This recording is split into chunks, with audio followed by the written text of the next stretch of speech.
Hey, so I've seen Nick Fuentes do round two with Alex Jones and the whole cast and crew at Infowars. And what were my takeaways of Nick Fuentes' interview with Alex Jones? So basically, this is what I gather from all this stuff is that Alex Jones doesn't say anything to get in trouble with certain people on the other side. That's just something I've noticed. It's something that I'm not sure where I seen it, that he questioned the whole Sandy Hook thing and how he's being held responsible for that. But when the whole issue with the hospital happened, he quickly said that it was the official narrative. So people did find a little bit of a weirdness there, that he didn't quickly question the mainstream narrative. But I feel like he does that because he's blackmailed by certain people, and I think he just chooses who he wants to really piss off. So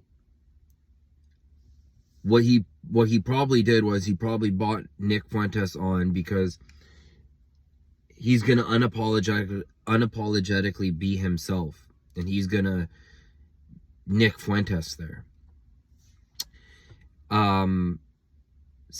Ever since this whole Middle East crisis has started, I've been watching Nick Fuentes.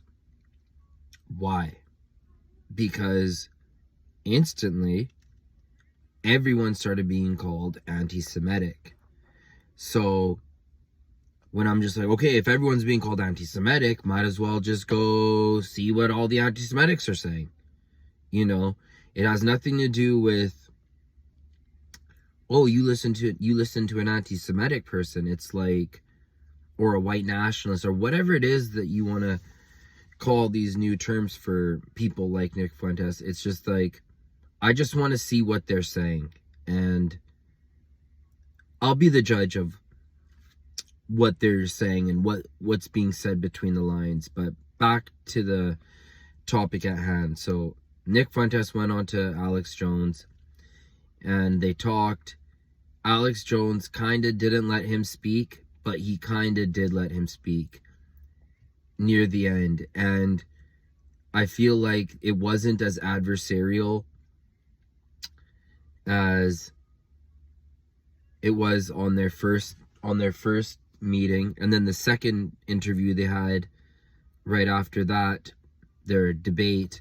But this third one, which happened recently, like today, was interesting because Nick said one thing that kind of made me think a little bit. He said that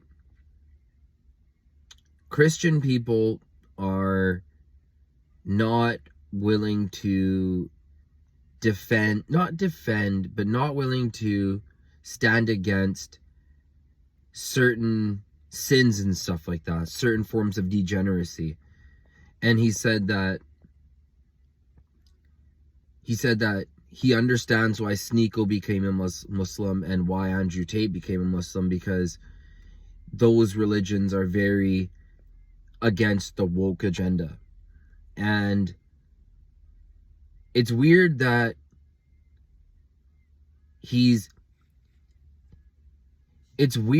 anti-Semitic, because what it is he's come to a realization in a roundabout way that overlaps in the same type of stereotypical thinking that they have. So imagine like people hold a certain view of the country Germany or a certain Asian country.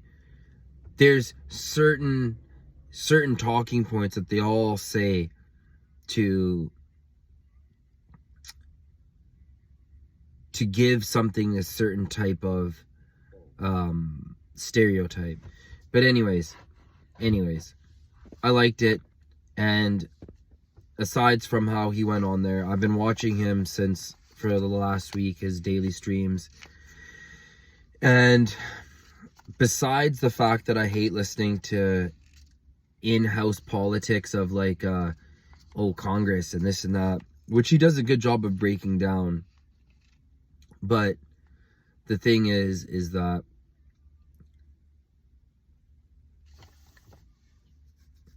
with Nick Fuentes, he's actually very, very smart.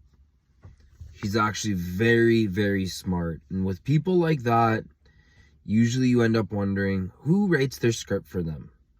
Was this guy created in a lab? Not in a lab like in a petri dish, but in a lab of ideas where they're trained to say certain things, and then you wonder, are these type of people controlled opposition? But maybe that's just a little too deep thinking, so we'll take it at face value that, oh my god, you can't listen to Nick Fuentes, he's such an anti-Semitic. Oh great, now this whole week everyone was called an anti-Semitic. If you don't do this, you're anti-Semitic. If you're this, it's anti-Semitic. So I just wanted to hear what the anti-Semitic guy had to say. And he has a pretty excellent breakdown of foreign policy. And I think that he's moving the Overton window to a certain direction that only by black swan events can be presented in the right time. So if you get anything out of this, please leave a like and subscribe. And all this conflict that's been hurting women and children, this shit's fucked up, yo. This shit's really, really messed up. And yeah, everyone's country, blah, blah, blah, blah, blah. Oh, countries are all bad. Let's have a one world government. You know, let's not get crazy here.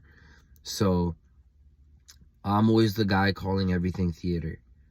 So again, if you get anything out of this, please leave a like and subscribe. Thank you.